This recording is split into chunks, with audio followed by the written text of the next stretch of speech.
Love ರಿಲೇಷನ್ಶಿಪ್ಪಲ್ಲಿರುವಂಥ red flags ಏನು ಅಂತ ಹೇಳ್ತಾ ಬರ್ತೀನಿ. What are the biggest red flags? ಮೊದಲನೇದು ಸಂಕ್ ಕಾಸ್ಟ್ ಫ್ಯಾಲಸಿ. ಸೊ ಇಲ್ಲಿ ನಾನು ಏನೇ ಎಕ್ಸ್ಪ್ಲೇನ್ ಮಾಡಿದ್ರು ಸೈಕಲಾಜಿಕಲ್ ಟರ್ಮ್ಸ್ ಇರುತ್ತೆ, according to psychology from a psychologist ಹೇಳುವಂಥ ವಿಷಯಗಳು. ಸಂಕ್ ಕಾಸ್ಟ್ ಫ್ಯಾಲಸಿ ಅಂದರೆ ನೀವು ಒಂದು ರಿಲೇಷನ್ಶಿಪ್ ಅಂತ ಬಂದಾಗ ಇನ್ವೆಸ್ಟ್ಮೆಂಟ್ ಮಾಡಿರ್ತೀರಾ, ನಿಮ್ಮ ಟೈಮ್ ಇನ್ವೆಸ್ಟ್ಮೆಂಟ್ ಮಾಡಿರ್ತೀರಾ, ನಿಮ್ಮ ಪ್ರೀತಿ ಕಡೆಗೆ ಎಲ್ಲ ರೀತಿಯಾದ ಎಫರ್ಟ್ಸ್ ಹಾಕಿರ್ತೀರಾ. ಸೊ ನಿಮ್ಮ ಎಫರ್ಟ್ಸ್ ನಾಶ ಆಗಬಾರ್ದು, ನಿಮ್ಮ ಇನ್ವೆಸ್ಟ್ಮೆಂಟ್ ಹಾಳಾಗಬಾರ್ದು, ನಿಮ್ಮ ಟೈಮ್ ಹಾಳಾಗಬಾರ್ದು ಅನ್ನೋದಕ್ಕೆ ನೀವು ಒಂದು ಭ್ರಮೇಲಿರ್ತೀರ. ಇವತ್ತಲ್ಲ ನಾಳೆ ಈ ರಿಲೇಷನ್ಶಿಪ್ ಸರಿ ಹೋಗುತ್ತೆ, ನನ್ನ ಪ್ರೀತಿಯಿಂದ ನಾನು ಗೆಲ್ತೀನಿ. ಇದನ್ನೇ ನಾವು ಸಂಕ್ ಕಾಸ್ಟ್ ಫ್ಯಾಲಸಿ ಅಂತ ಹೇಳ್ತೀವಿ. ಒಂದು ಭ್ರಮೆ ಇರುತ್ತೆ, ಬದಲಾಗ್ತಾರೆ ಅನ್ನುವಂಥದ್ದು. ಎರಡನೇ ವಿಚಾರ ಏನಾಗುತ್ತೆ ಅಂದರೆ, ನೀವು ಪ್ರಯಾರಿಟೈಸ್ ಈ ವ್ಯಕ್ತಿಯನ್ನು ಯಾವಾಗಲೂ ಮಾಡಿರ್ತೀರ, ಇವರೇ ಎಲ್ಲ ಅನ್ನುವ ಹಾಗೆ ನೋಡಿರ್ತೀರ, ನಿಮ್ಮ ತನವನ್ನು ಕಳ್ಕೊಂಡಿರ್ತೀರ, ನಿಮ್ಗೇನು ಇಷ್ಟ ಆಗುತ್ತೆ ಅದನ್ನು ಬಿಟ್ಬಿಟ್ಟಿರ್ತೀರ. ಇವ್ರಿಗೋಸ್ಕರ ನಿಮ್ಮನ್ನು ನೀವು ಮೇಜರಾಗಿ ಬದಲಾಯಿಸ್ಕೊಂಡಿರ್ತೀರ.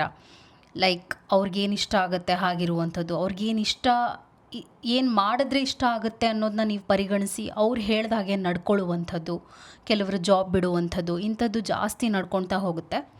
ಮತ್ತು ಇನ್ನೊಂದು ಏನಾಗುತ್ತೆ ಅಂದರೆ ಫ್ಯೂಚರ್ ಫೇಕಿಂಗ್ ಅಂತ ಹೇಳ್ತೀವಿ. ನಿಮ್ಮ ಪಾರ್ಟ್ನರ್ ನಾವು ಹಾಗಿರಬೇಕು, ನಾವು ಹೀಗಿರಬೇಕು ಅಂತ ಹೇಳ್ತಾ ಇದ್ದಾರೆ, ಆದರೆ ಪ್ರೆಸೆಂಟ್ನಲ್ಲಿ ಯಾವುದನ್ನು ಲೈಫ್ ಅಂತ ಬಂದಾಗ ಅಳವಡಿಸ್ಕೋತಾ ಇಲ್ಲ, ರಿಲೇಷನ್ಶಿಪ್ ಅಂತ ಬಂದಾಗ ಸೀರಿಯಸ್ಸಾಗಿ ತೊಗೊಳ್ತಾ ಇಲ್ಲ, ಹೇಳಿರುವಂಥ ಮಾತಿಗೆ ತಪ್ತಾ ಇದ್ದಾರೆ. ಆ್ಯಕ್ಷನ್ಸ್ ಬೇರೆ ರೀತಿ ಇದೆ ಹಾಗೂ ಅವ್ರ ಮಾತುಗಳು ಬೇರೆ ರೀತಿ ಇದೆ. ಇದನ್ನೇ ನಾವು ಫ್ಯೂಚರ್ ಫೇಕಿಂಗ್ ಅಂತ ಹೇಳ್ತೀವಿ. ನಾನು ಇನ್ನು ಮುಂದೆ ಆಗಿರ್ತೀನಿ, ನಾವು ಮುಂದೆ ಹೀಗಿರೋಣ, ಹೀಗೆ ಸುಳ್ಳು ಭ್ರಮೆಯನ್ನು ಸೃಷ್ಟಿ ಮಾಡುವಂಥದ್ದು, ಸುಳ್ಳನ್ನೇ ಜಾಸ್ತಿ ಹೇಳುವಂಥದ್ದು ಹಾಗೂ ನಿಮ್ಮನ್ನು ನಂಬಿಸುವಂಥದ್ದು. ಇದನ್ನು ಜಾಸ್ತಿ ಅವ್ರು ಮಾಡ್ತಾ ಇದ್ದಾರೆ. ಅಂದರೆ again you not in a good relationship. Next ಏನಾಗುತ್ತೆ ಅಂದರೆ, ನಿಮ್ಮ ಫ್ರೆಂಡ್ಸ್ ನಿಮಗೆ ಗೊತ್ತಿರುವಂಥ ವ್ಯಕ್ತಿಗೆ ಇವರು ಇಷ್ಟ ಇರೋದಿಲ್ಲ, ಅವ್ರಿಗೆ ಒಂಥರ ಡಿಸ್ಕಂಫರ್ಟ್ ಕೊಡ್ತಾ ಇರುತ್ತೆ ಈ ಒಂದು ರಿಲೇಷನ್ಶಿಪ್. ಅವ್ರು ಹೇಳ್ತಾ ಇರ್ತಾರೆ, ನೀನು ಖುಷಿಯಾಗಿದೆಯಾ ಈ ರಿಲೇಷನ್ಶಿಪ್ನಲ್ಲಿ ಅಂತ ಕೇಳ್ತಾ ಇರ್ತಾರೆ, ನಿಮ್ಗೆ ಸ್ವಲ್ಪ ಅಡ್ವೈಸ್ ಕೂಡ ಮಾಡ್ತಿರ್ತಾರೆ. ನಿಮ್ಮ ಪಾರ್ಟ್ನರ್ನ ಅವ್ರು ಮೀಟ್ ಆಗೋಕ್ಕೂ ಇಷ್ಟಪಡೋದಿಲ್ಲ, ಯಾಕಂದರೆ ನಿಮಗೆ ಏನು ಸರಿ ಅನಿಸ್ತಿರುತ್ತೆ ಆ್ಯಸ್ ಅ ಥರ್ಡ್ ಪರ್ಸನ್ ಅವ್ರಿಗೆ ಅದು ಸರಿ ಅನಿಸ್ತಾ ಇರೋದಿಲ್ಲ. ಸೊ ಈ ಎಲ್ಲ ವಿಷಯಗಳು ಈ ರಿಲೇಷನ್ಶಿಪ್ನಲ್ಲಿದೆ ಅಂದರೆ might be you not in a safe happy connection.